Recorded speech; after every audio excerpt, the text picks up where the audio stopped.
On va essayer de commenter ensemble ce soir la paracha de Shmini.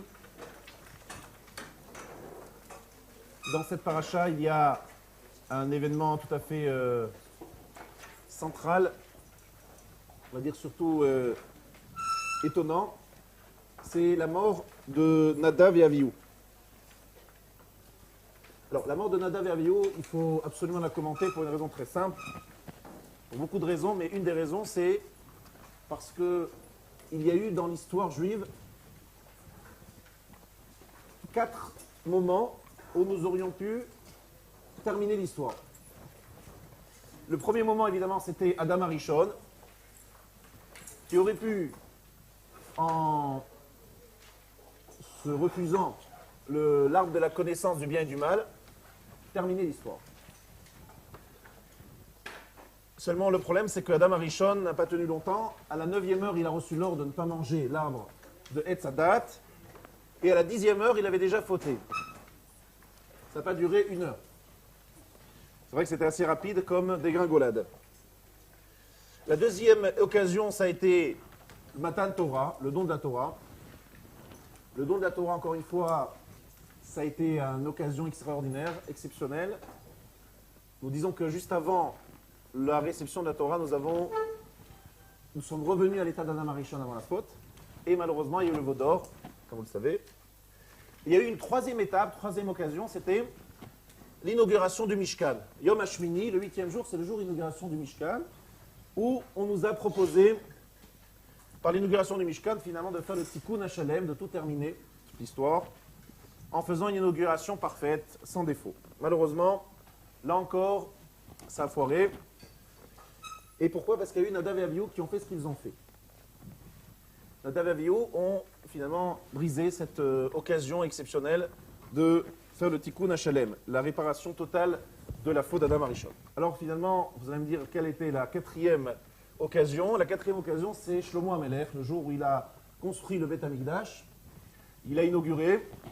Là encore, a priori, c'était une occasion unique, tout à fait unique, le Beth Amikdash reconstruit, la Shrina qui s'installe.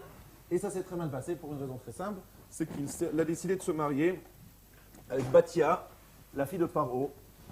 Bathia, la fille de Paro, et nos Chachamim nous disent que il s'est marié avec Bathia, la fille de Paro, le soir même de l'inauguration du Beth Amikdash. Et nos Chachamim nous disent que la fête autour du mariage a dépassé en intensité la fête de l'inauguration. Alors dans le ciel, ça n'a pas passé, Hachem n'a pas apprécié. Il a dit, bon, alors toi, tu fais plus de fêtes avec Bathia, fille de Paro, que le Beth Amikdash. Et il y a eu, effectivement, là encore, un moment terrible, à Kadosh Baruch Hu, comme le dit le Midrash, a installé un pieu dans la mer Adriatique. Et sur ce pieu, les alluvions se sont rassemblées, réunies, et a été construit l'Italie, et très exactement Rome. C'est-à-dire la nuit même de l'inauguration du Beth Amikdash, un yeted, c'est écrit comme ça, un pieu très, une sorte de base, de socle, a été construit, sur lequel va finalement demain, des années plus tard, Rome va s'installer. En clair, les germes de la destruction finale du 2e Beth Amikdash, c'est-à-dire Rome, vont être lancés, vont être posés dès le premier jour de l'inauguration du Beth Amikdash. En clair, l'inauguration du Beth Amikdash n'a pas été complète, totale, parfaite. Il y a une brèche, et cette brèche va laisser des traces et finalement va donner la destruction du Beth Amikdash. Encore une fois, une occasion manquée. Vous allez me dire quelle est la prochaine occasion? Eh bien, c'est le Mashiach.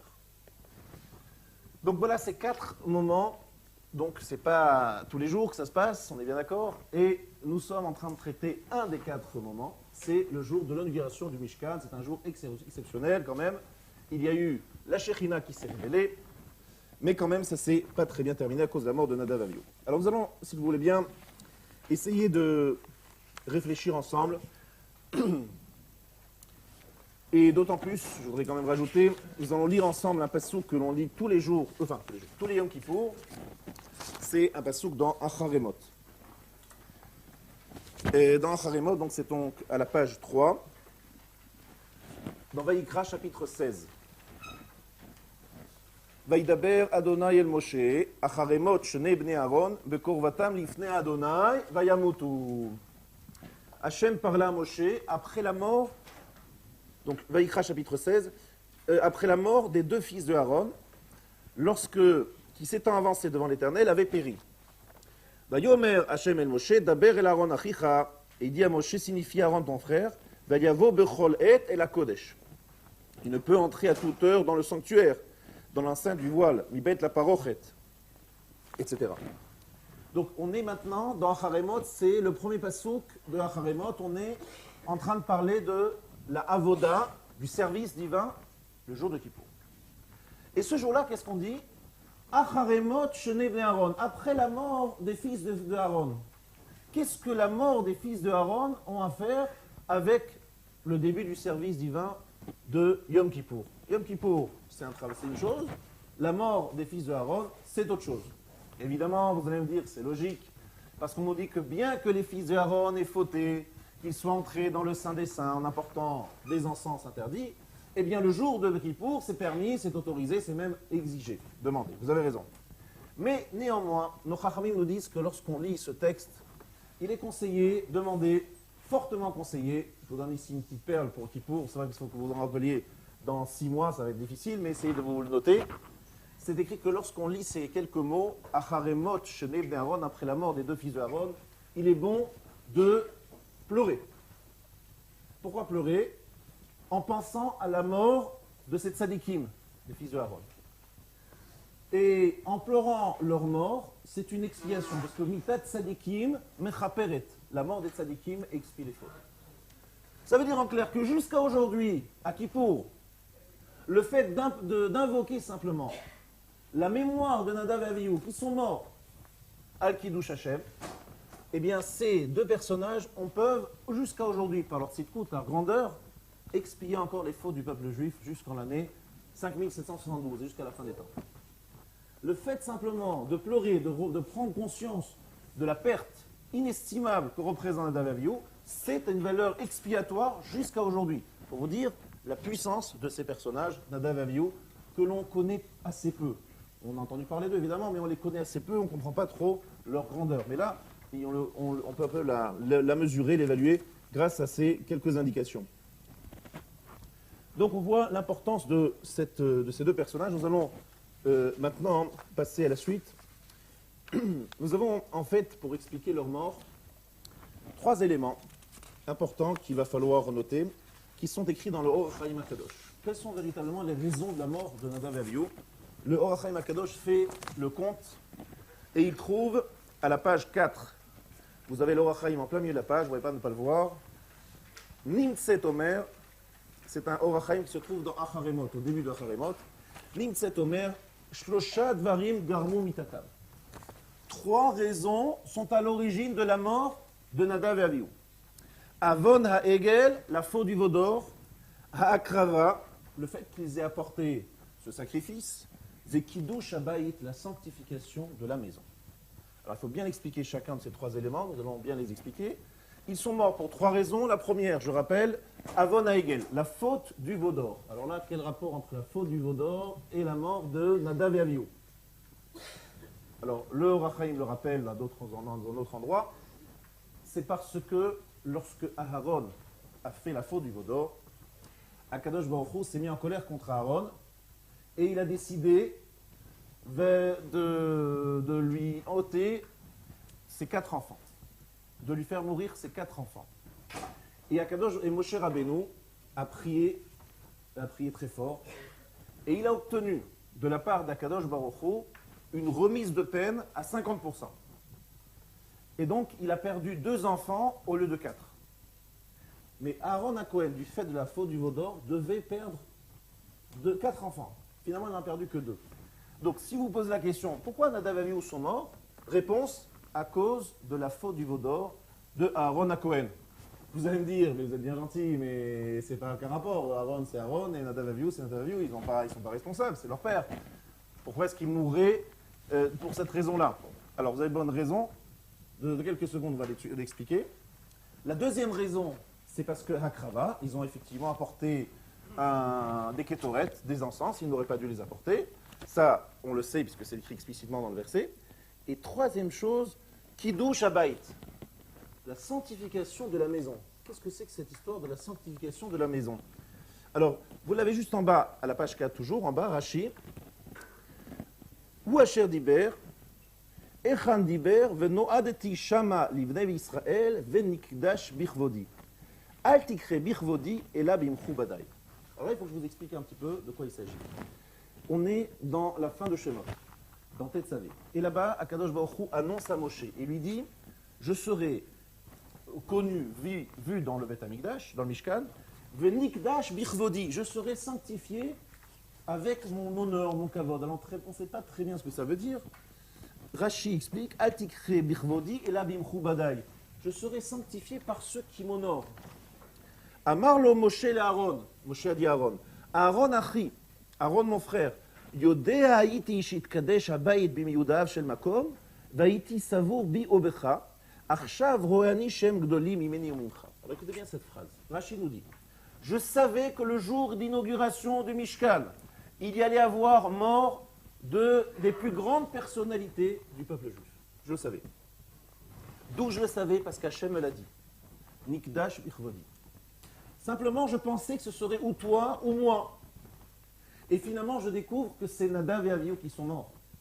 Mais en vérité, c'était nécessaire, c'était prévu. Ça fait partie du projet divin. Le jour d'inauguration du Mishkan, il faut qu'il y ait mort de tzadikim.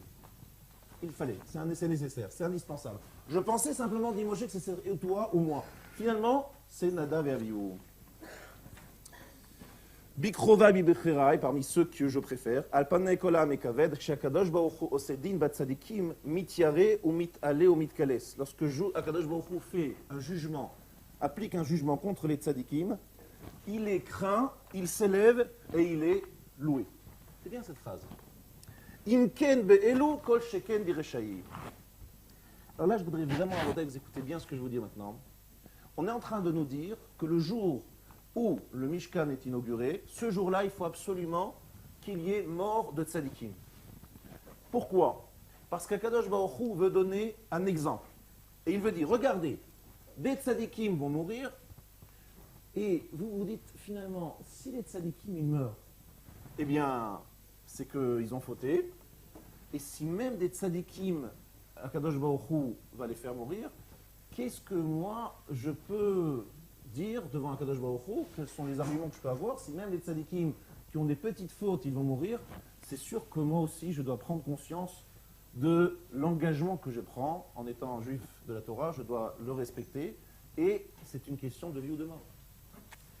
Dans la vérité, c'est Rabotai, je me suis posé la question. Je me suis dit, mais finalement, il y a des gens qui vont réagir comme ça, mais il y a des gens qui vont dire, bon, attendez, les tzadikim qui meurent, c'est que tout ça, c'est n'importe quoi. Akadosh Baruch Hu dit soi-disant, il y a la justice, il y a une injustice, tout à fait l'injustice, c'est pas vrai du tout.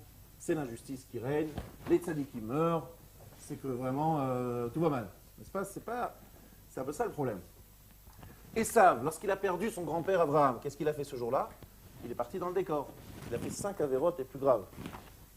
Il dit Abraham est mort. Comment Abraham meurt? Tzadikim il meurt. Comment c'est possible? Et il est parti dans le décor. Regardez bien cette approche. La Torah nous dit non, Akadosh Baruch Hu veut que ce jour-là, le jour de l'inauguration, il faut que le tzadik meure. C'est important pour le kavod, pour que les gens respectent Akadosh Baruch Hu. Alors, l'explication très simple, c'est de dire oui, Hachem s'installe parmi nous, on risque d'être un petit peu. Se dire bon, on est copains, il s'installe avec nous, on va lui taper dans le dos. Comment ça va? On va perdre un petit peu du respect. C'est une première lecture. Écoutez, Rabotai, ce que je veux vous dire. C'est intéressant. Là, je voudrais vous donner un grand enseignement de vie auquel je tiens beaucoup. Vous me dites, mais lorsqu'un tzaddik qui meurt, il y a 2 réactions possibles. Il y a une réaction de rejet et il y a une réaction où je me dis, ah là là, vous voyez, tant d'exigences. La Torah, c'est pas évident. Il faut se mettre au boulot. C'est pas évident. Ne croyons pas qu'on peut se reposer. Il faut se mettre au boulot. Il y a 2 réactions possibles. Qu'est-ce que vous faites, vous? Vous prenez le risque de mettre des gens dans une situation désagréable où ils risquent de se rebeller contre Akadosh Baruch Hu, ou bien vous dites non, il y en a certains qui vont apprendre et qui vont prendre la leçon. Il y a 2 réactions possibles, une positive une négative, Hachem il prend un risque. Hachem il prend un risque entre guillemets. Il nous fait mort et voir les morts des tzadikim, on peut réagir de deux façons. On voit de là quelque chose qu'il faut bien que vous retenir. Et c'est important parce que malheureusement, c'est lié à l'actualité souvent. Lorsque Akadosh Baruch Hu nous envoie des messages, il y a toujours des gens qui entendent le message et des gens qui ne l'entendent pas, ou plutôt, au contraire, ils réagissent de façon très négative. La Torah considère que, encore une fois, nous devons rapprocher tous les juifs du monde, leur faire aimer la Torah, leur faire connaître la Torah, c'est très important. Mais Akadosh Baruch Hu, il sait que l'élite, il y a un certain groupe de gens qui ont besoin de certains messages. Ce groupe de gens ont besoin de ce message, c'est sûr. Ce message-là, si je le fais passer à ces gens-là, d'autres personnes vont entendre le même message, ils vont réagir négativement. Je fais quoi? Je prive l'élite d'un message qu'il doit entendre, ou je lui donne un message, sachant que peut-être l'élite va l'entendre, mais les autres aussi vont l'entendre, et ça risque de créer, du côté de la majorité, un rejet. Qu'est-ce qu'on fait? C'est une vraie question, je pense que c'est une question de fond. Eh bien, la Torah, elle fait le choix suivant. Elle dit, je préfère ne pas priver l'élite d'un message qu'ils vont entendre et qui va les faire grandir, plutôt que de les priver de ce message. Pourquoi je les priverai de ce message? Avec le bénéfice de ne pas avoir de la part de la masse une rébellion. Pour une raison très simple, Rabotai, que vous sachiez, on est bientôt à Yom HaShoah, et nous avons tous de la famille qui est Nifteret à la Shoah. C'est vrai que c'est très difficile à vivre, Yom HaShoah, la Shoah. Mais vous savez toujours, il y a des gens qui sont sortis de la Shoah en étant plus ma'aminim, et il y a des gens qui ont tout rejeté. C'est très dur de vivre des moments difficiles. Et jamais on n'a le droit de juger qui que ce soit. Mais il faut savoir une chose, c'est qu'en vérité, celui qui est ma'amin, celui qui croit, qui se bat, etc., c'est vrai qu'il peut y avoir les choses les plus terribles, il peut continuer à être ma'amin. C'est ce qu'on a vu, notre peuple a vécu ça il y a quelques années. Des gens qui ont vécu l'horreur et qui ont continué à être ma'amin après.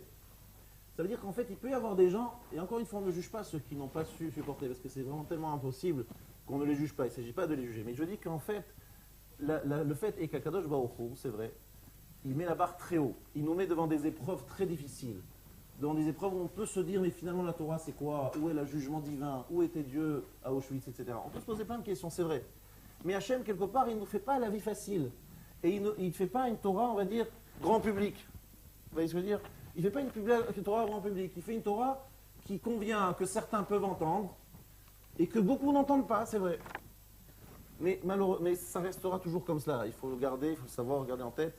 Qu'Akadosh Baruch Hu, il veut que ceux qui peuvent entendre puissent entendre. Voilà.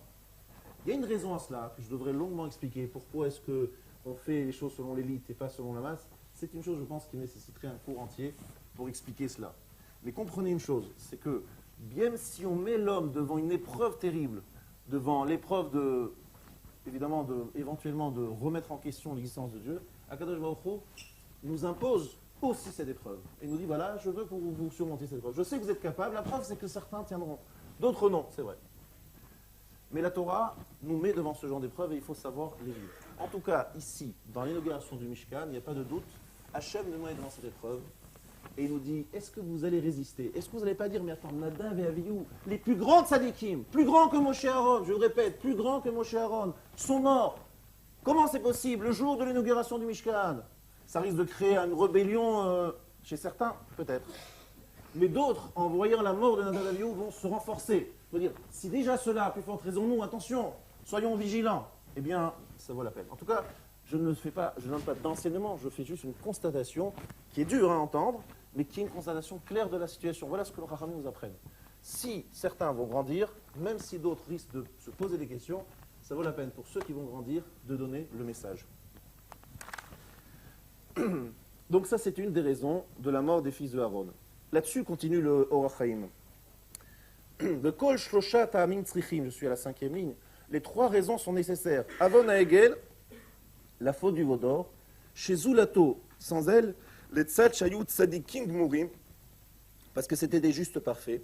Aya Adin Mechayev Sheyu Nishmarim, le Bali Kashlu Bikriva. C'est bien cette phrase. Ah, Or HaChaim Akadosh. Il nous dit, s'il n'avait pas fait la faute du Vaudor, la justice, la règle te donnerait que ces justes parfaits ne devrait pas tomber dans cette faute. C'est-à-dire que quelque part, Akadosh Baruch Hu, c'est sûr qu'ils sont responsables de leur acte. Mais Akadosh Baruch Hu, des fois, pour les tzadikim, on le voit dans plusieurs marottes, Akadosh Baruch Hu les protège. Il ne les amène pas dans l'épreuve, il les protège. Or, Nadav et Avihu, qui étaient des tzadikim gmourim, auraient été protégés s'il n'y avait pas eu préalablement la faute du veau d'or. Et si suite à cette faute du veau d'or, il n'y avait pas eu le décret terrible contre Aaron. De ce fait, ils n'ont plus été protégés, et de ce fait, ils ont été mis devant une épreuve, que nous allons, Bezrat Hashem, expliquer, et devant cette épreuve, ils n'avaient plus la protection divine dont ils auraient pu bénéficier s'il n'y avait pas eu la faute du veau d'or. Donc, ils sont tombés suite à la faute du veau d'or, mais par leur faute quand même, mais aussi à cause de la faute du veau d'or. La faute du veau d'or ayant ôté la protection naturelle qu'a le tzaddik pour ne pas fauter. Les tzaddikim sont protégés pour ne pas se mettre... Ici, on va les mettre dans une situation difficile. Vous allez voir, l'épreuve de Nadav Avihu dans ce moment-là est terrible, et on va essayer de la décortiquer ensemble. Donc on a bien compris, il y a la faute du veau d'or, mais il y a leur responsabilité aussi. Ve'avon akriva gamken. Évidemment, il faut aussi qu'il y ait une faute personnelle, celle qu'ils ont apporté le avon, le ktoret. Chez Zulata, loyamutu alavon aviem. On ne peut pas imaginer qu'ils vont mourir simplement à cause de la faute de leur père. Kikdolim ayu, c'était des adultes. Donc ils étaient responsables de leurs actes, ils ne sont pas responsables de l'acte de leur père. Vesibat kiddush habayit chez Zulatze loya Hashem mervev simchato beyom simchat libo. Maintenant, pourquoi, troisième raison, il fallait sanctifier la maison par la mort de tzadikim? C'est pour expliquer le fait qu'Akadosh Baruch Hu ait choisi juste ce jour-là, faire la mort de Nadav Avihu. Quand même. D'accord, ils doivent mourir. D'accord, il doit y avoir un problème. Mais ce jour-là, le choisir, ce jour de l'inauguration du Mishkan, un jour de fête. Oui, dit Akadosh Baruch Hu, ce jour-là. Pourquoi? Parce que la maison ne peut être sanctifiée que par Kiddush, par la crainte. Il y a une immense onde de crainte. Je vais vous dire quelque chose qui va peut-être un peu vous choquer. Mais lorsque j'assiste à une choupa, je me dis finalement à faire la choupa des choses qui n'ont aucun rapport avec le jour de la choupa. Le jour de la choupa, c'est la fête. C'est une énorme fête. On s'éclate. C'est le mariage.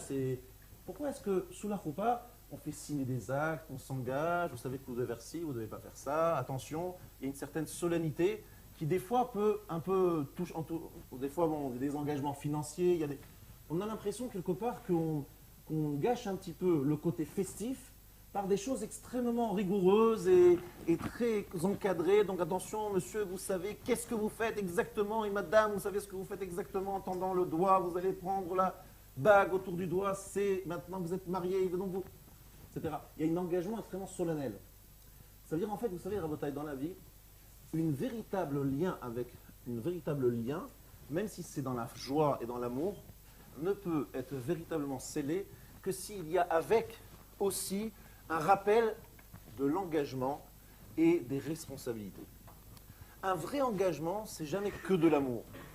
C'est pour ça que nous, on milite, les rabbinim, contre le mariage simplement en communauté, on vit ensemble, on se mariera un jour peut-être, le jour où on aura les moyens pour payer la soirée. C'est pas du tout ça les dimensions du mariage. Le mariage, c'est pas un moment de fête entre nous. C'est que le mariage, il y a effectivement, quelque part, un certain engagement, un engagement qui a effectivement des conséquences, et en même temps, il y a une fête. Et s'il n'y a pas l'engagement, la fête n'est pas la même.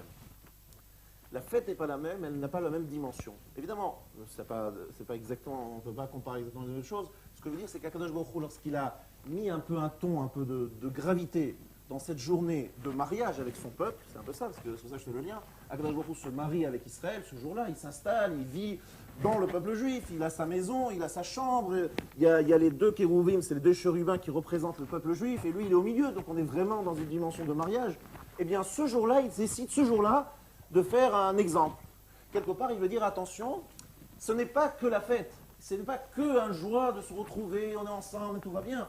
Il y a aussi des engagements. Et ces engagements, attention, il faut savoir les respecter. Voilà un petit peu ce que nous avons étudié ici. Les trois raisons de la faute d'Adav Avihu. Maintenant, nous allons passer à la suite. Je voudrais ici, les Hashem, aujourd'hui, vous parler d'en fait, jusqu'à présent, on n'a fait que des introductions. On va rentrer maintenant dans le vif du sujet, qui est en fait un sujet totalement différent de ce que j'ai parlé jusqu'à présent, et qui est d'abord lié à l'étude que nous allons faire des différentes raisons données par le Midrash sur la mort de Nadav et Avihu. Donc nous avons parlé du veau d'or, c'est vrai. Nous avons parlé du fait qu'il fallait sanctifier le nom de Dieu ce jour-là.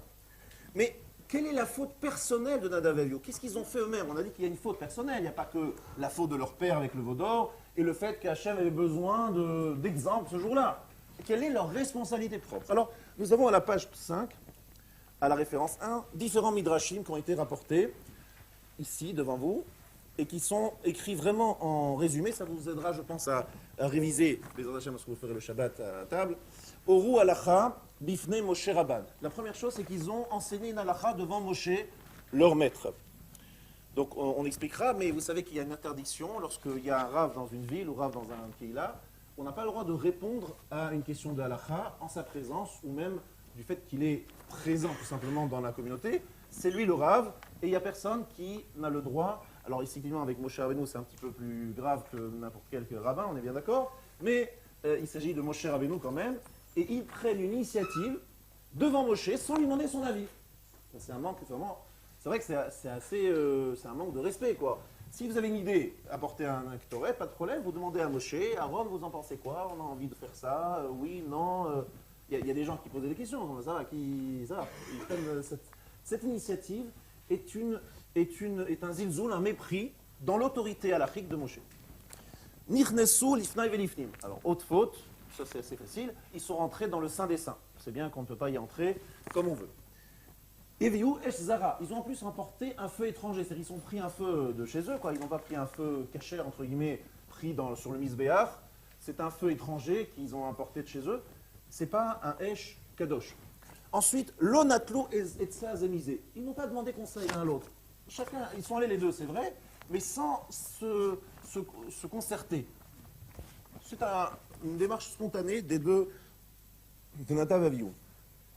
Nichnestu shtuyayin, ils sont rentrés ayant bu du vin. Pourquoi ils ont bu du vin juste avant? Ça paraît assez étonnant. Ils ont bu du vin avant de faire cet acte. Nichnesu mechusre begadim la mishkan, le meil. Il leur manquait un habit. Le meil, vous savez qu'il y avait un meil avec des petites clochettes en bas. C'est un habit bleu, un genre de talit katan. C'est beaucoup plus grand qu'un talit katan, mais ça ressemble au talit katan. Et c'est avec des petites clochettes en bas. Cet habit, ils ne l'avaient pas mis. Ils auraient dû avoir tous les habits. Là, juste cet habit, ils ne l'avaient pas mis ce jour-là. Et vous savez que la avoda, le service au Beth Amikdash, doit être accompli avec l'ensemble des habits des Kohanim. Ensuite, Nichnesu, le lo rechitzat, Yadayim veraglaim, ils ne se sont pas lavés les mains et les pieds avant de faire la avoda. Vous savez que c'est une halakha. D'ailleurs, nous le faisons en entrant à la synagogue. Nous lavons les mains, pas les pieds, c'est pas la peine. Ne faites pas, je n'ai pas parlé des pieds. Vous vous lavez les mains avant de rentrer faire votre office, mincha, shacharit et arvit. On fait netilat yadayim sans beracha, d'accord, mais on fait quand même netilat yadayim. C'est resté de cet usage que chaque fois qu'un Kohen commençait un service dans le Beth Amikdash, il se lavait les mains et les pieds en même temps avec le kior. Lo hayulahem banim, ils n'avaient pas d'enfants. Lo hayulahem nashim, ils n'avaient pas de femmes, ils ne s'étaient pas mariés.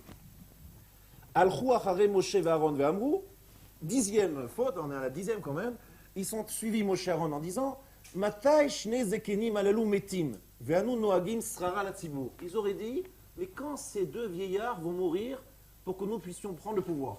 Voilà, là c'est vraiment pas joli, c'est comme façon de parler. Quand ces deux vieillards vont mourir pour que nous puissions prendre le pouvoir. Bon, Zanou enehem ashrina, on est la 11e raison, ils ont profité de la Shekhinah. Zanou, ça veut dire se nourrir. Je vous rappelle, je pense que vous le savez, c'est que Nadav et Avihu ont été aux premières loges lorsqu'il y a eu Matan Torah, et lorsqu'ils ont vu la Shekhinah, ils ont regardé là où ils n'auraient pas dû regarder. Ils ont regardé un lieu qui était au-dessus de leur niveau, ils ont profité de la Shekhinah, de la splendeur divine, et semble-t-il, ils n'étaient pas au niveau de la regarder. Et en cela, c'est comme s'ils avaient mangé, s'ils avaient profité, et ça leur est reproché. Je vous rappelle que c'est un passage qui se trouve à la fin de Mishpatim, je vous invite à regarder à nouveau, que des anciens d'Israël se sont trouvés dans un lieu où ils ont regardé des choses qu'ils n'auraient pas dû regarder parce que c'était, entre guillemets, alors un autre niveau. Ils ont regardé là où ils n'auraient pas dû regarder. Voilà. Vayichezu et Elokim, vayochlu, vaishtu, ils ont vu Dieu et ils ont mangé, ils ont bu. Bien. Alors c'est vrai que toutes ces accusations nous laissent un petit peu, nous font un peu trembler. On se dit, on parlait des tzadikim, gmurim, les plus grands tzadikim de la génération, et puis quand on fait une liste de 11 fautes, dont certaines nous paraissent vraiment très très limites, on est vraiment un petit peu, on va dire, étonné par cette liste longue de fautes de la part de Nadav et Avihu. Donc, ce que je voulais expliquer aujourd'hui, c'est en fait ça le but de mon cours aujourd'hui, c'est de vous dire finalement quelle a été leur faute. Parce qu'il y en a 11 raisons, mais 11 raisons qui paraissent très graves. Est-ce qu'il y a un point commun entre ces 11 raisons? Exactement, c'est ça qu'il faudrait peut-être expliquer, j'espère l'expliquer pendant ce cours. Et je voudrais aujourd'hui parler, justement pour l'expliquer ça, d'un sujet qui est vraiment très proche de nous, qui nous concerne à tous, qui est une mida, un trait de caractère que nous n'avons ou nous n'avons pas, et qui s'appelle la midat ha-busha. Busha, ça veut dire la honte. Alors la honte, c'est un mot qui est mal traduit, vous allez voir dans quelques instants pourquoi. Nous allons simplement rappeler quand est apparue la dimension de la honte, la busha. Je vous rappelle que c'est suite à la faute d'Adam Arishon, qui lorsqu'il a mangé l'arbre de fruit de l'arbre de la connaissance du bien et du mal, qu'est-ce qui s'est passé? Il a dit « Je suis tenu et j'ai honte ». Et donc il a cherché à s'habiller absolument, alors qu'avant, avant la faute, il se sentait tout à fait à l'aise d'être dans sa plus simple expression. Il n'avait pas besoin d'habiller et il n'avait pas honte. La honte est apparue suite à la faute d'Adam Arishon. Si vous voulez le voir dans les textes, nous avons même prévu, vous avez les textes qui sont écrits dans la page 2 par exemple, tout en haut de la page. Vayihu shenehem arumim. Ils étaient tous deux nus. Ha'adam ve'ishto, l'homme et la femme. Velo idbashashu, ils n'en éprouvaient pas un point de honte. Ensuite, deuxièmement, c'est écrit Vatipa karna eneshnehem. Vayedu kerumimem. Les yeux à tous deux se désirèrent et ils reconnurent qu'ils étaient nus. Ils se cousirent ensemble des feuilles de figuier et s'en firent des pagnes. D'accord, etc., etc. Donc, on nous parle de la honte qui apparaît suite à la faute. Ça veut dire quoi? Que la honte, quelque part, c'est le fait que tout simplement on sent une sorte de contradiction. On a en nous des pulsions.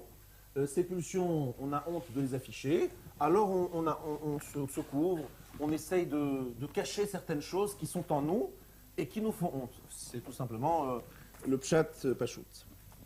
Alors, ce que je voulais ici faire remarquer, c'est qu'on trouve chez Moshe et Aaron une grande dose, entre guillemets, de boucha, de honte, de réserve, je dirais même. Alors, on le trouve déjà dans la page que je vous invite à regarder. C'est à la page, excusez-moi, à la page 2, chapitre 40, dans Shemot, chapitre 40, dans la page 2. Velo yachol, page 2, donc Shemot, chapitre 40. Velo yachol Moshe lavo el ohel moed, ki shachan alav he anan. Moshe ne pouvait entrer dans la tente d'assignation parce que la nuée résidait dessus. Urvod Hashem malet mishkan. Et l'honneur d'Hachem remplissait le Mishkan, le tabernacle. Il y avait tellement de Shekhinah que Moshe ne pouvait pas entrer. C'est ce qui est écrit à la fin de Pekoudé. Alors finalement, il est entré comment, Moshe? Est-ce qu'il est entré ou il n'est pas entré finalement? La réponse est qu'il n'est pas entré, il a attendu que Hachem l'appelle. Alors pour expliquer ça, le Midrash le présente sous une forme un petit peu, on va dire, plus proche de nous, plus concrète. Le Midrash est à la page 5, référence 2. La Midrash Mouva Machal al Ohavo Shel Meler, donc page 5, référence 2. C'était l'ami d'un roi. Shit Konen le Bikur Ameler Bebeto. Il se préparait à recevoir la visite d'un roi dans sa maison. Vite Kinich Vodo Mita Menora Beshulchan. Très bien, ce Midrash, il est magnifique. Il a préparé pour le roi qui lui a dit qu'il lui rendrait visite. C'était son ami, l'ami du roi. Il a préparé un lit, une table et un candélabre. Et voilà qu'il voit le roi arriver. Kacher Igi Ameler. Lorsque le roi arrive, Nit Bayesh Ameareach. L'inviteur, celui l'autre, a eu peur, a eu honte. Nochach Hadaro Bekelem Apshutim. Il a vu le roi arriver avec son carrosse, évidemment tout à fait exceptionnel, avec son accompagnement, donc les chevaux, etc. C'était vraiment un truc, une apparition énorme. Et lui, il regarde sa maison, il se dit, mais attendez, qu'est-ce que j'ai chez moi? Un lit, il le voit très simple, son lit, il voit sa table, il voit son candélabre. Il prend tout simplement la mesure de la différence qu'il y a entre son mode de vie à lui, sa simplicité, et le roi qui arrive avec tout son équipage et tout son équipage aussi richement accompagné. Et à ce moment-là, il a honte. Qu'est-ce qu'il fait? Regardez ce qu'il fait. Itmin et kol shumash et kino. Qu'est-ce qu'il a fait? Il a tout caché. Il a enlevé le lit, il a enlevé la table, il a enlevé la menorah, le candélabre, il a tout caché. Alors le roi arrive, imaginez le roi, il arrive dans une maison vide. Alors il lui dit, tu t'attendais pas à ma venue, je suis venu te voir et voilà, rien, zéro. Rien du tout. Donc le roi est étonné. Al-Shelat Amelech Madoua Lo Itkonen le Boana. Raïti et Kol Akavod Azeh Sheba Imra Ben Bayash. J'ai eu honte.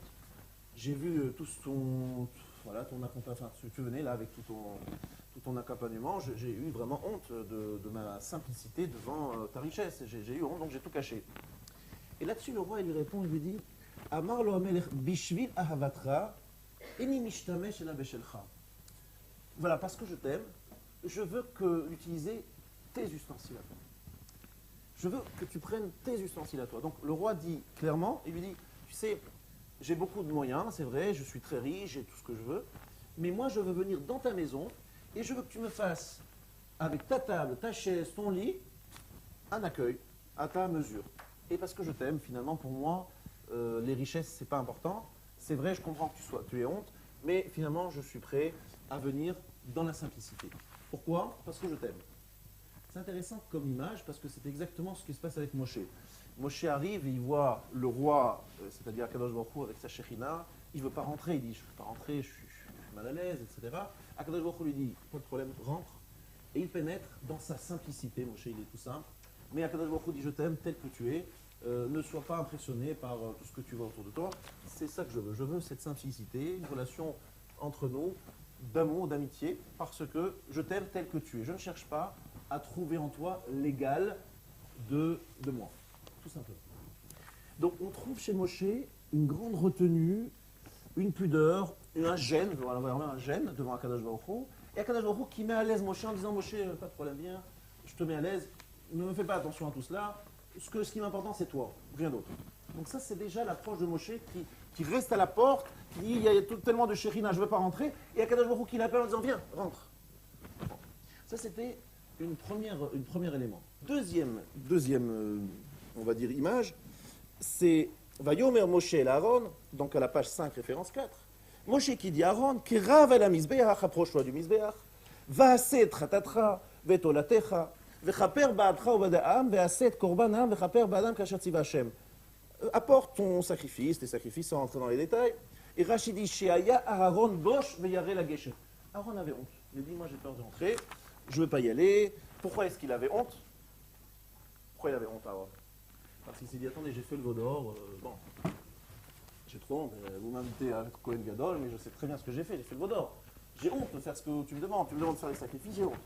Je vous rappelle simplement comment ça s'est passé l'histoire. Pendant quelques jours, c'est Moshe qui fait office du Kohen Gadol, et puis après, le dernier jour, c'est Rosh Chodesh Nissan, le 8e jour, Yom HaShemini. C'est Moshe qui invite Aaron, il dit Aaron, voilà, le moment est venu de commencer, vas-y, approche-toi, fais ce qu'il faut. Et Aaron dit, je ne veux pas, j'ai honte. Alors qu'est-ce que fait Moshe? Il lui dit, vas-y. Et il lui dit quoi cette phrase? Amar lo Moshe, lama atabosh, pourquoi est-ce que tu as honte? Et il lui répond, et il lui ajoute l'écart du frère. Il ajoute cette phrase, tu as été choisi pour cela. Et le Harizal dit, tu as été choisi parce que tu as honte. Lama atabosh. L'écart, mikne shatamid bayesh, tu as honte. Ah, ça m'enseigne, vas-y. T'as honte, vas-y. Je raconte juste une petite histoire. Un jour, le Rav Chaim de Brisk a reçu la visite d'un élève à lui. Et cet élève lui a dit, Rav, on m'a proposé un poste important et je pense que je vais refuser. Alors Rav Chaim de Brisk dit à son élève, mais pourquoi tu veux refuser? Il dit, ben, écoutez Rav, j'ai trop peur, hein. Moi je vais prendre une responsabilité pareille, une ville énorme, plein de questions, des questions fines, compliquées. Qui suis-je pour répondre? J'ai trop peur de me tromper. Alors, je ne pense pas accepter l'offre. Alors, le Rav lui a dit, mais alors qui on va prendre à ta place? On va prendre quelqu'un qui n'a pas honte, qui dit, oui, moi je peux répondre, je connais, voilà, allez-y, venez, tapis rouge, voilà, c'est moi, avec un grand M. Celui-là, on n'en veut pas. On a envie de quelqu'un comme toi. Celui qui a honte, qui a peur, qui hésite, celui-là, on veut le prendre. Celui qui vient en disant, moi, je vais, etc., celui-là, on dit, au revoir.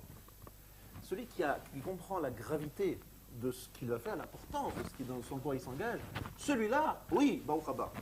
Moshe a honte, Aaron a honte. Boukhim Abaïm, c'est votre place. C'est vous les dirigeants d'Israël. Tous les jours, ils se demandent, est-ce qu'on se trompe, est-ce qu'on ne se trompe pas, est-ce qu'on a le droit d'avoir... Vous savez, j'ai eu la chance de connaître les Gdolé Israël. Vous voyez chez eux, lorsqu'on posait une question, des fois je posais une question, je dis mais attendez, ça va, il a l'air de réfléchir 50 millions de fois, on lui a posé la question. Celui-là, à ce rave, c'est sûr qu'il connaît la réponse. Et vous voyez, regardez, revisiter, revoir encore une nouvelle fois le livre, et peut-être que c'est trompé, peut-être qu'on n'a pas bien compris, peut-être que c'est un cas un peu différent. Et lorsque je vois un rave comme ça, j'ai envie de lui poser des questions. Lorsqu'il y en a un rave qui me répond direct, tac, tac, tac, tac, tac, je dis oulala, celui-là, c'est ça. Et moi, je comme ça, je dis, plus le rave y réfléchit, plus je dis, ah, je suis rassuré. Évidemment, il y a des questions, on va dire, un peu simples quand même. Hein. Je veux dire, il ne faut pas non plus qu'il commence à réfléchir pendant 2 semaines sur chaque question, parce que sinon, ça commence à être... Je parle en fait de questions où il faut un petit peu quand même réfléchir. Les gens qui répondent trop vite, je sais que moi, je fais exactement l'inverse de ce que les gens, en général, réagissent. Les gens disent, oh là là, ce rave, c'est extraordinaire. On lui pose une question, ils répondent tout de suite, c'est magnifique, c'est le rave qu'il nous faut, etc. Je dis, oh là, ça me fait peur. Donc, ça dépend quelle question, encore une fois. Hein. Ce n'est pas des questions simples, mais des questions d'un certain niveau. Ça demande un peu de réflexion. En tout cas, au moins de la réflexion, en tout cas de la honte, c'est-à-dire une réserve. Quelque chose qui s'appelle la boucha.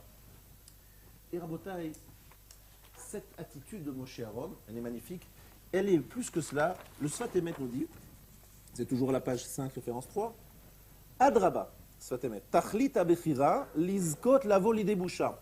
Le but du libre arbitre, c'est d'arriver à la honte. Alors la honte, on va expliquer un peu plus tard ce que ça veut dire. Comment chez les mains matin Torah, le mantiet yirato alpenechem le bilti techetaou. De manière à ce que la crainte soit sur vous pour que vous ne fautiez pas. Je vous explique de quoi il s'agit. On est juste après le don de la Torah. Et Moshe, il est un peu dégoûté, il est un peu déçu. Il voit les Juifs qui disent bon, on a peur, parle-nous à la place d'Hachem, ça nous fait trop peur, on voit ces éclairs, ces tonnerres, on meurt de peur. S'il te plaît Hachem, s'il te plaît Moshe, vas-y, c'est toi qui va être le relais, on ne veut pas. Alors Moshe il dit à Kadosh Baruch Hu, c'est décevant, je suis déçu, ils ont l'occasion de te voir, de te parler, de t'entendre, et qu'est-ce qu'ils font? Ils disent c'est pas pour nous, excusez-nous, on a envie de... Kadosh Baruch Hu dit à Moshe, pas du tout. Au contraire, je suis content. Alvaï, si seulement cette crainte qu'ils ont aujourd'hui, qu'ils l'aient toujours, à tout jamais. Quelque part, Matan Torah avait pour but de créer chez nous une certaine dimension de boucha, de retenue, de crainte, de pudeur. Et là-dessus, il nous dit le Sfat Emet, Shemi she'en lo boshet beyadoua shelo amdu raglei avotav el har Sinai. Vous entendez cette phrase? Celui qui n'a pas honte, on sait, c'est certain, que ses ancêtres n'étaient pas sur le mont Sinaï. Si quelqu'un n'a pas cette qualité-là de boucha, c'est que ses ancêtres n'étaient pas sur le mont Sinaï. Parce que ceux qui étaient sur le mont Sinaï, ou si les ancêtres simplement étaient sur le mont Sinaï, il a en lui cette nature. C'est une nature profonde du peuple juif. Baïchanout. Aretachlit kirva beni Israël et Arsinaï, lizkot la bochet. A Kohen ishliach atzaliach, tzarich liot batel gamri lav. Donc Akadosh Baruch Hu veut ce genre de personnages qui ont cette retenue, cette boucha, cette honte, cette hésitation qui n'est pas le signe de la paresse ou de quelqu'un qui veut se défiler. Au contraire, quelqu'un qui comprend l'importance de l'envie. Donc c'est une bonne mida, n'est-ce pas? C'est un attribut excellent. Très très bien. Le problème, c'est que c'est un attribut qu'on a vu apparaître en particulier après la faute. Très bien. Maintenant, je voudrais vous expliquer quelque chose. On va passer à la suite.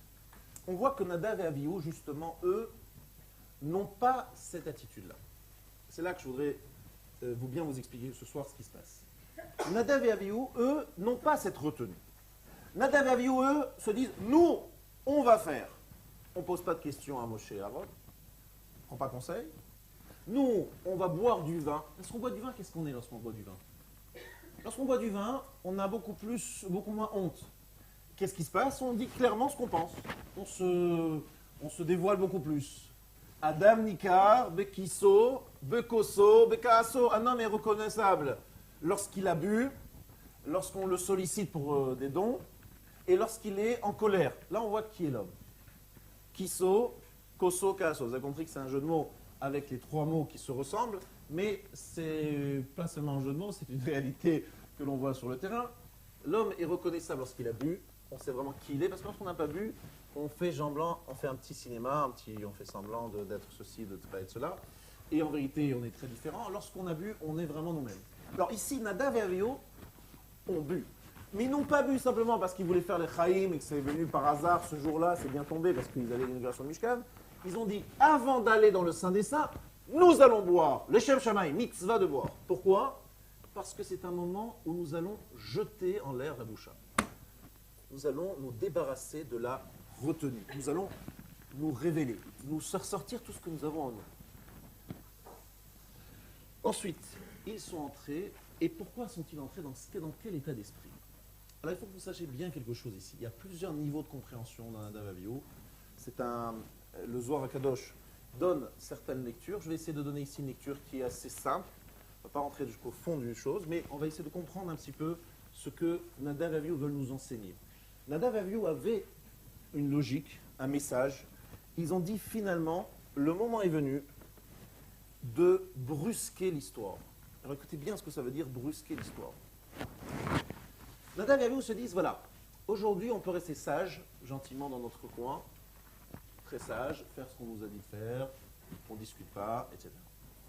Mais ils savent, Nadav et Avihu, ce que je vous ai dit au début du cours. Ils savent que c'est un moment propice pour terminer l'histoire. Donc si vous savez que c'est un moment propice pour terminer l'histoire, vous dites que peut-être c'est l'occasion d'y aller, n'est-ce pas? Bon. En plus, Nadav et Avihu sont considérés comme des tzadikim plus grands encore que Moshe et Aaron. Attention, plus grands que Moshe et Aaron. Donc il ne sait pas Monsieur Tout-le-Monde. Donc ils sont vraiment attendus. C'est un rendez-vous de l'histoire avec deux personnages qui sont les personnages les plus illustres. En tout cas, peut-être pas illustres, mais en tout cas les plus tzadikim de la génération. Donc ils ont un rôle à jouer. Ils savent qu'ils vont faire quelque chose qui est borderline, à la limite. Ce n'est pas tout à fait à 100% cachère, ils le savent. Qu'est-ce que vous feriez à leur place? Mettez-vous à leur place maintenant, vous êtes sadique, gamour, vous savez que c'est un rendez-vous de l'histoire à ne pas manquer, vous savez que Moshe et Aaron ne vont jamais pouvoir le faire, ce que vous allez faire, parce que Moshe et Aaron sont tenus à respecter clairement les règles. Vous avez la possibilité d'agir et peut-être de déclencher ce qui va être la Géoula Harona. Vous essayez pas? Moi je suis sûr que vous essayerez. On l'avait dit qu'on n'est pas ni Tzadik Gamour, ni au rendez-vous de l'histoire, ni tout ce que vous voulez, c'est la raison. C'est difficile d'imaginer ce qu'on aurait fait, mais imaginons quand même la responsabilité. Rester dans son coin, c'est aussi une responsabilité. Là, ils se disent, on a l'occasion unique d'aller terminer quelque chose. C'est quoi ce qu'ils vont terminer exactement? Ils vont prendre des kétorets ce sont des encens, qu'ils vont apporter dans le Saint des Saints, le Kodesh à Kodashim. C'est un acte qui nous paraît un petit peu anodin. Bon, ça va, ils apportent un truc en plus. Non.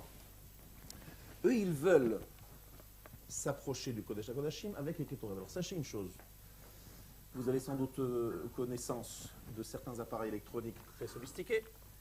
Il y en a certains qui arrivent, si on les dirige sur vous, à photographier tout ce qui se passe, comme les IRM ou les scanners, à photographier ce qui se passe à l'intérieur de nos organes, d'une façon très précise.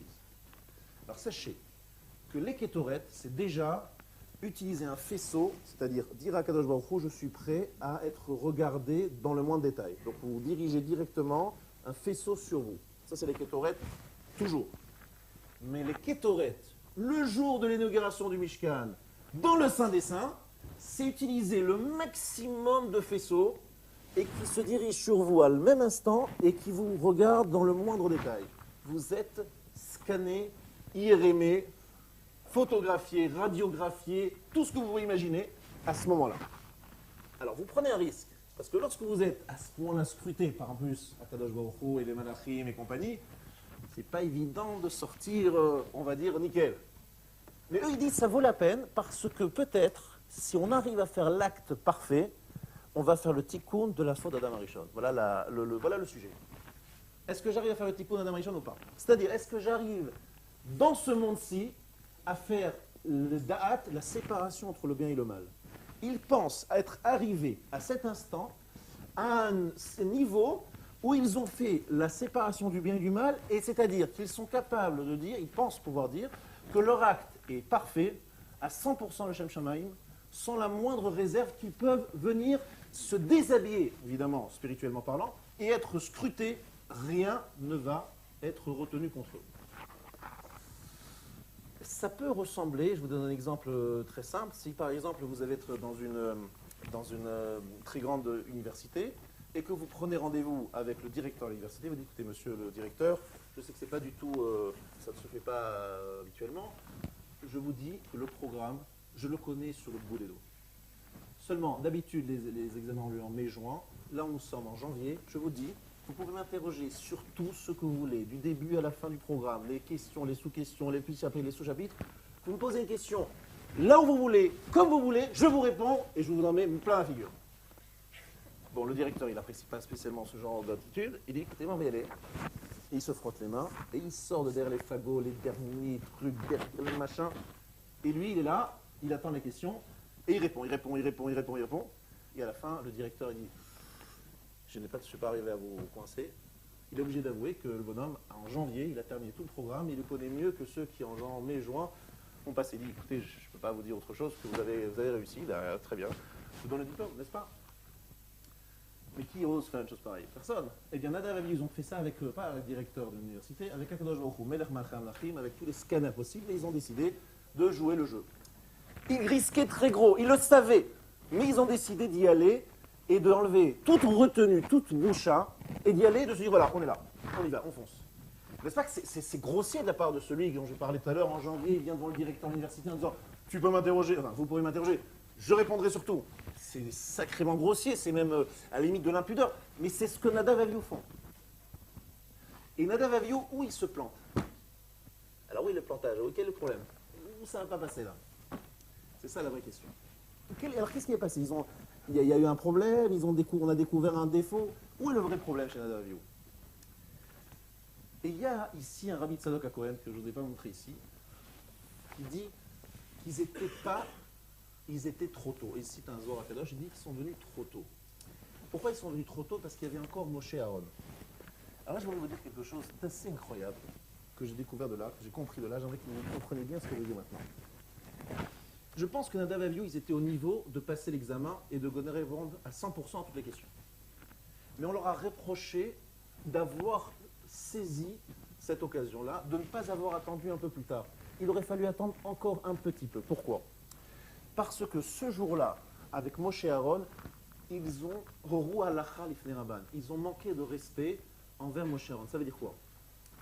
Est-ce que c'est un manque de respect que de se dire que grâce à ton action, tu vas pouvoir régler l'histoire? Finalement, s'ils avaient réussi, ils se disent, nous, on va réussir, on va terminer l'histoire. Moshe et Aaron, ils vont nous dire merci, shkoyer. Ils vont dire chazak ubaruch, n'est-ce pas?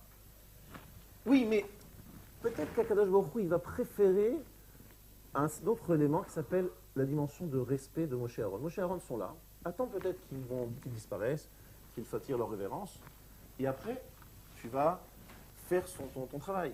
Mais venir au moment où Moshe et Aaron sont là, c'est un manque de kavod.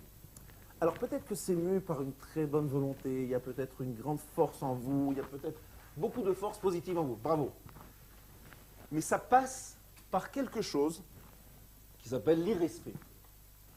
L'irrespect est finalement une volonté peut-être trop affichée, parce que vous savez, lorsqu'on joue là, avec ce type d'attitude, l'orgueil n'est pas loin, la vanité n'est pas loin, la fierté n'est pas loin. C'est très difficile à ce niveau-là de rester pur sur ce sujet-là. Donc Nadav et Avihu risquent gros, c'est vrai, ils le savent, ils veulent le faire pour terminer l'histoire, ils passent à côté parce que Moshe et Aaron auraient dû être consultés. Qu'est-ce que ça veut dire Moshe et Aaron aurait dû être consultés? Il aurait fallu un petit peu plus de retenue avant d'y aller. Ils auraient dû avoir le feu vert de Moshe et Aaron, parce que ne pas avoir le feu vert de Moshe et Aaron, c'est quelque part aller vers quelque chose avec une tâche. Et la tâche, c'est le manque de respect. Alors c'est pour ça que je vous ai expliqué ça, parce que pour moi c'est très important que vous écoutiez ce que je vais vous dire maintenant. C'est que souvent, les gens me disent, si je fais ci, si je fais ça, je vais gagner ceci, cela. Et toujours ce calcul, je me rappellerai toujours d'une sheila qu'on a eue à la yeshiva. Le stapler a été consulté, c'était à l'époque où le stapler, ce père de Reb Ganeski, était en vie. Et je me rappelle qu'à la yeshiva, on a eu cette question. Cette question, elle est vraiment, je pense, elle nous concerne à tous. Vous savez, pendant la tefila, j'observe qu'il y a par exemple des gens qui se disent, bon, la tefila c'est bien, mais c'est dommage, là je pourrais étudier un peu. Très souvent, pendant la tefila, il y a des gens qui étudient pendant la tefila au lieu de prier. Ou bien qui vont terminer plus vite, ils vont partir très vite en disant on va étudier, c'est pour étudier. Ou bien, par irrespect par rapport à certains rabbinim, vont faire des choses toujours dans le Shem Shamaim pour faire étudier, etc.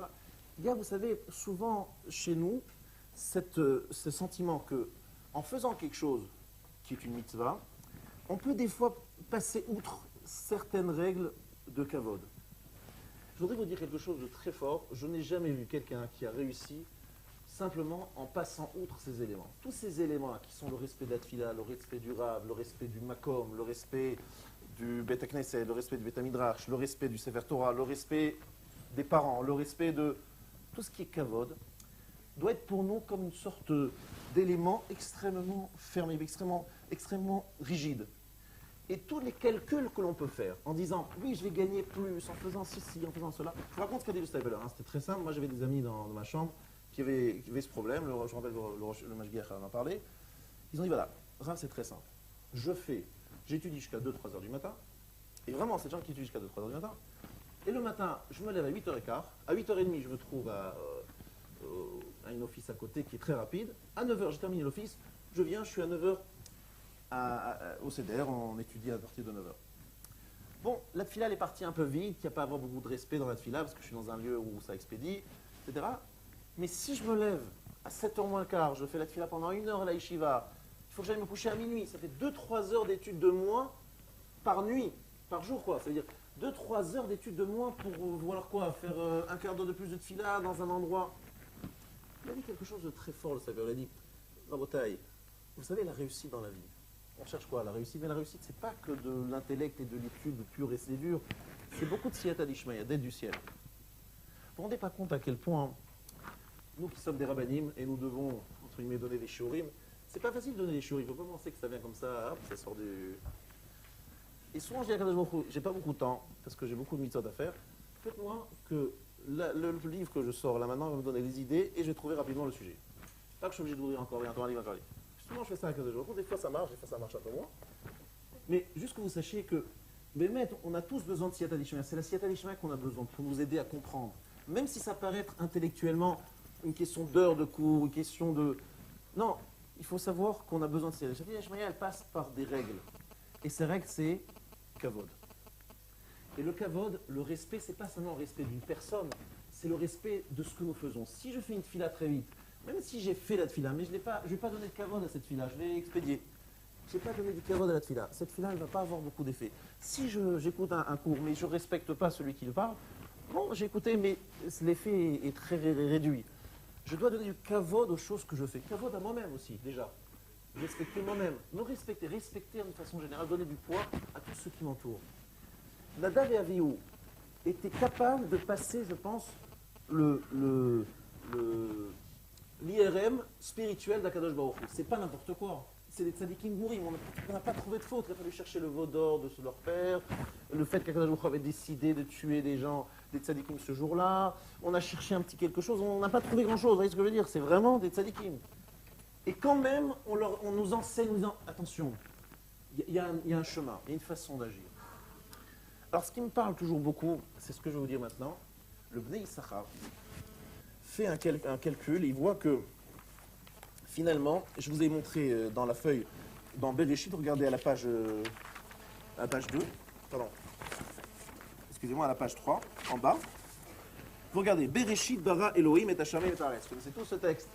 Donc, à la page 3 en bas, vous avez Bereshit chapitre 1, vous avez les premiers versets. Arrête, Saïtato, Vavo, Rocher, Abnetom. Je ne vais même pas le traduire, vous avez la traduction, et puis en plus, vous connaissez surtout par cœur. Mais on tourne la page à la page 4, par exemple.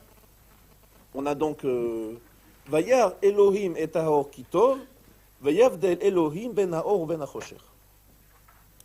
Si vous avez vu, j'ai mis le chiffre, le nombre de mots depuis le début de la Torah. Il se trouve que le mot Ki, c'est le 32e mot, et le mot Tov, c'est le 33e mot. Et juste après, c'est écrit Vayavdel Elohim ben Haor ben Achosher. Alors il fallait que je vous le dise ce soir, quelque chose qui me tient à cœur. Vous savez très bien que la conte de l'Homère se partage en 2 parties. Les 32 premiers jours et les 17 deuxième parties. 32 plus 17 égale 49. 32, c'est jusqu'à l'Ag Baomer, justement, jusqu'au 33e jour de l'Homère. Et après 17, c'est la valeur numérique du mot Tov. Or, 32, c'est la valeur numérique du mot Kavod. Kavod, c'est le respect. Et Tov, c'est ce qui est bon. Alors regardez bien. Nous sommes tous en train de chercher Haor Kitov, n'est-ce pas? Nous cherchons la lumière Kitov qui fait du bien, n'est-ce pas? Et Vayavdel Elohim ben Haor ben Achosher. Il faut faire la séparation entre obscurité et lumière. C'est le tikkun de la faute d'Adam Arishon. Mais attention, pour arriver à cela, il faut faire kavod avant de faire or. Or, c'est la lumière. Kavod, c'est le respect. Ça veut dire que dans le Sfirat HaOmer, il y a une pédagogie magnifique de préparation à Shavuot. Pour se préparer à Shavuot et voir la lumière de Shavuot, le côté lumineux de la Torah, il faut d'abord accéder au kavod pour après accéder à or. Pour que ça soit kitov, que ça soit bon, il faut d'abord qu'il y ait kavod, qu'il y ait 33 jours, 32 jours qui voient leur numéro de kavod pour arriver à or. Qu'est-ce que ça veut dire? Ça veut dire que Nadav et Avihu cherchent le or kitov, ils cherchent la lumière, ils cherchent la fin des temps, ils veulent tout terminer l'histoire. Bravo. Mais avant d'y arriver, kavod et après tov. Ça veut dire, lorsque vous approchez de l'étude, la première pédagogie qu'il faut avoir par rapport à l'étude, c'est le respect de l'étude. Le respect de l'étude, vous savez ce que c'est, chers amis? Il y a des fois des gens qui étudient, mais ils sont à moitié affalés, couchés, à moitié endormis. Le respect de l'étude, c'est ainsi comme il faut. Devant sa truc, d'avoir une table, une chaise, de regarder la Gemara, de se dire, ce qu'on fait, c'est quelque chose d'important. Je ne suis pas en train de lire un journal, l'Express ou Libé. Je suis en train maintenant de faire une page de Gemara, une page de Chumash. Kavod, il faut que je respecte ce moment, je respecte ce livre, je respecte ceux qui l'enseignent, et je prenne conscience du kavod que j'ai moi-même, de pouvoir étudier cette Gemara, de pouvoir étudier ce texte. Je suis dans un shiur, je respecte ce shiur. Ça, c'est le kavod. Ce n'est que s'il y a kavod qu'après tov. Ah, c'est bon. Ah, quelle lumière, que c'est bon. Il n'y a pas kavod, il n'y a pas de or, et il n'y a pas de tov. Que ce soit clair. Parce qu'on peut obtenir d'une lumière, mais c'est une lumière purement intellectuelle, très, très superficielle. C'est peut-être intéressant, intelligent, mais c'est que parce qu'il y a kavod qu'il y a or qui tov. Comprenez bien ce que la Torah nous apprend dans les premiers versets. C'est parce qu'il y a kavod, valeur numérique 32, qu'il y a le or kitov, la lumière de Rabbi Shimon Bar Yochai, le 33e jour, c'est parce qu'il y a eu kavod. Il y a un respect, il y a une compréhension de l'importance des choses. Nadav et Avihu sont des gens qui cherchaient une lumière, mais ils sont passés outre le kavod. Alors regardez bien. Qu'est-ce qu'ils ont dit? Ils ont dit d'abord, bon, le premier élément, je reprends la page 5, les 11 éléments qu'ils ont outrepassés. Oru halacha bifne Moshe Rabban, ils ont enseigné l'halacha devant Moshe, leur maître. Ça, on est bien d'accord. C'est facile, on vient de l'expliquer. Nichnesu lifnai velifnim, ils sont rentrés dans le Saint des Saints. On est bien d'accord, c'est un manque de respect pour le lieu de rentrer sans y être autorisé ou invité. On est encore dans un manque de kavod. Et viu esh zara, ils ont apporté un feu étranger, ils n'ont même pas pris le temps de prendre un feu sur l'autel, ils ont pris un feu étranger, c'est-à-dire non kadosh. L'od natou et tsa zenisé. Pourquoi ils n'ont pas pris conseil l'un à l'autre? Là encore, il y a un problème de respect l'un vers l'autre. Mais surtout, quelle idée? C'est que eux, tout ça, tout ce qu'ils font, Nadav et Avihu, c'est pas fortuit. Ils se disent, il faut qu'on révèle tout ce qu'on a en nous. Il faut qu'on y aille.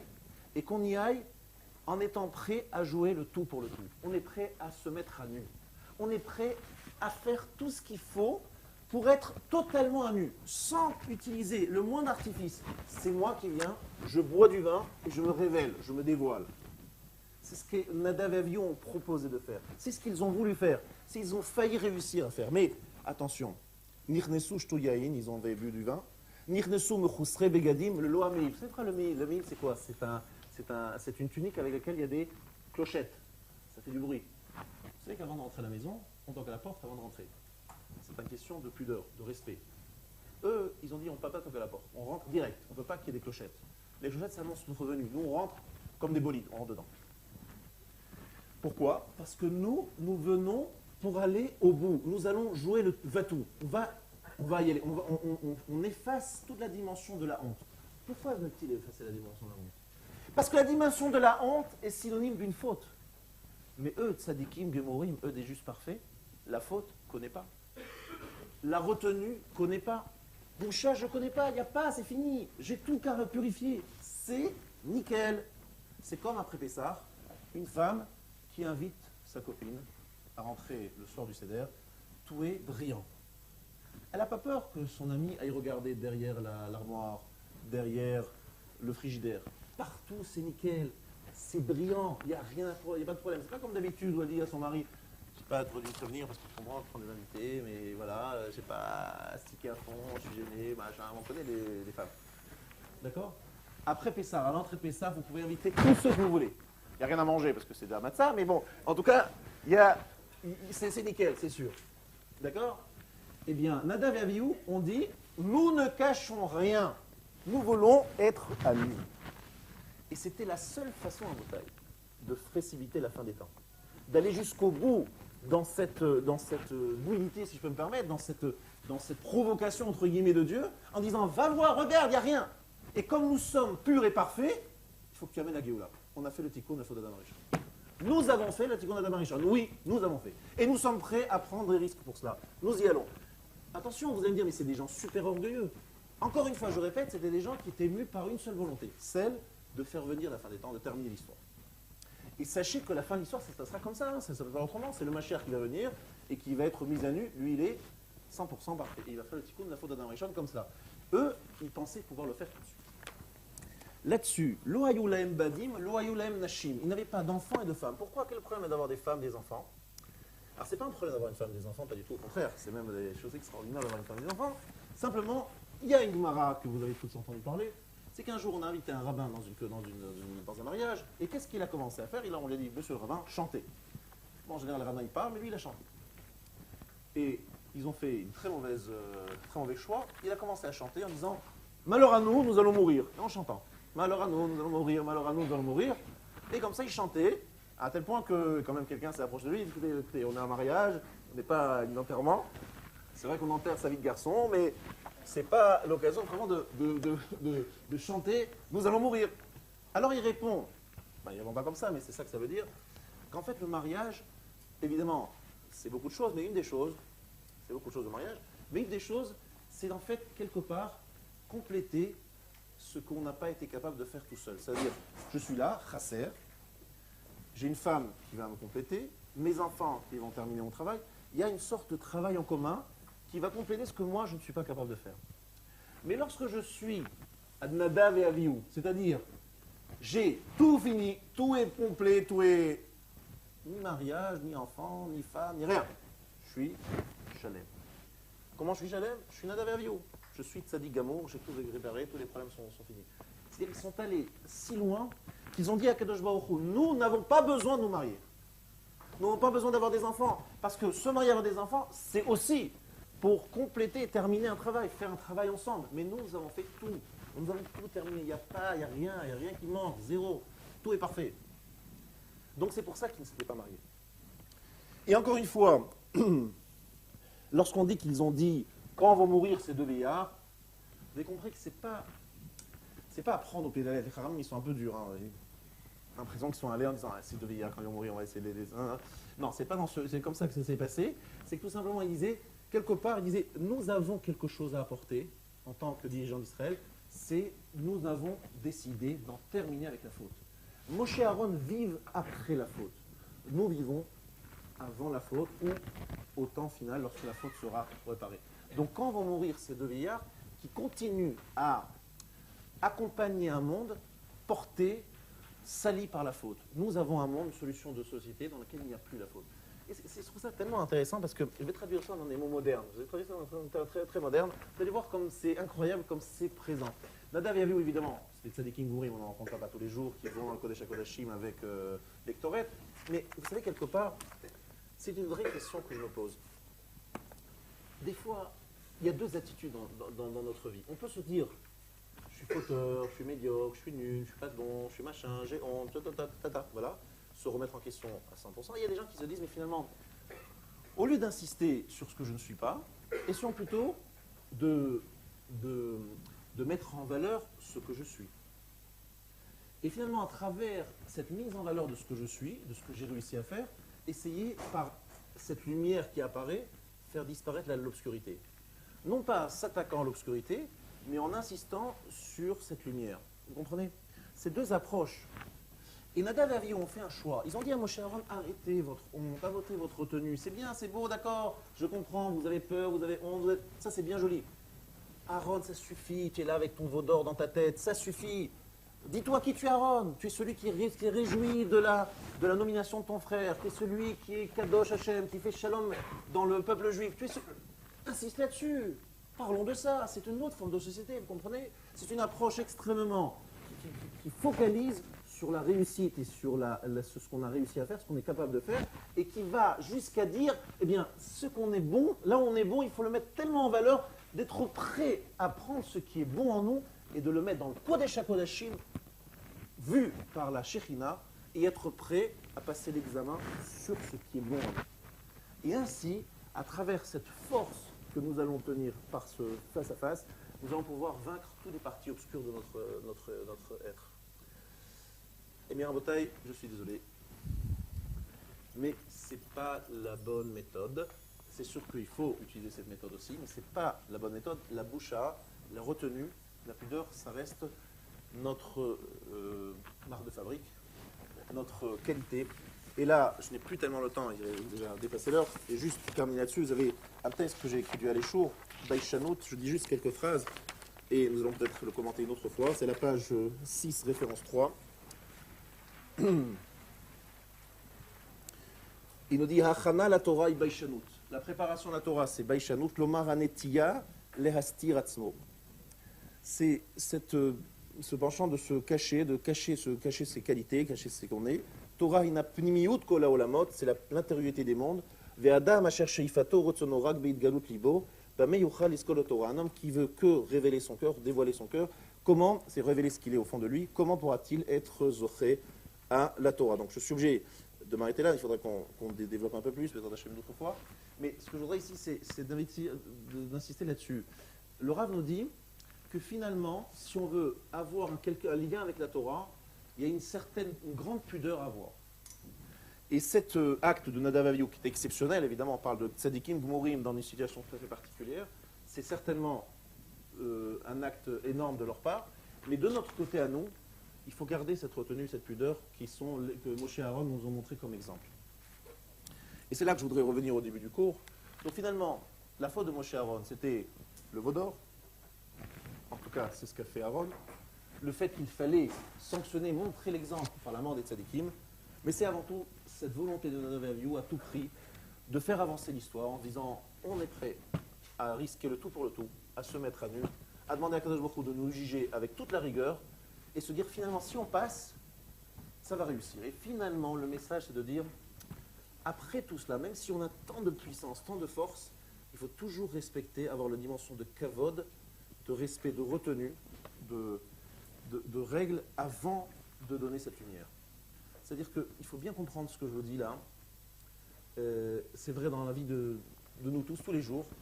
Cette dimension de kavod doit toujours prévaloir avant toute chose. Si vous voulez vraiment réussir dans la vie, gardez cette dimension de kavod, cette dimension de retenue, de respect, de donner aux choses vraiment une dimension grâce à une attitude qui des fois nous paraît peut-être des fois superflue, mais ce n'est pas le cas. Kadosh Baruch Hu veut qu'on soyons ces kavod pour arriver au or, à la lumière, et ressentir le bien de la Torah. Et sachons le donner à notre Torah évidemment, à nos Sfarim, à nos Rabbanim, mais aussi à nous-mêmes. Et cette dimension de kavod, elle doit prévaloir. C'est, je pense, un des enseignements que l'on peut retirer de cette paracha.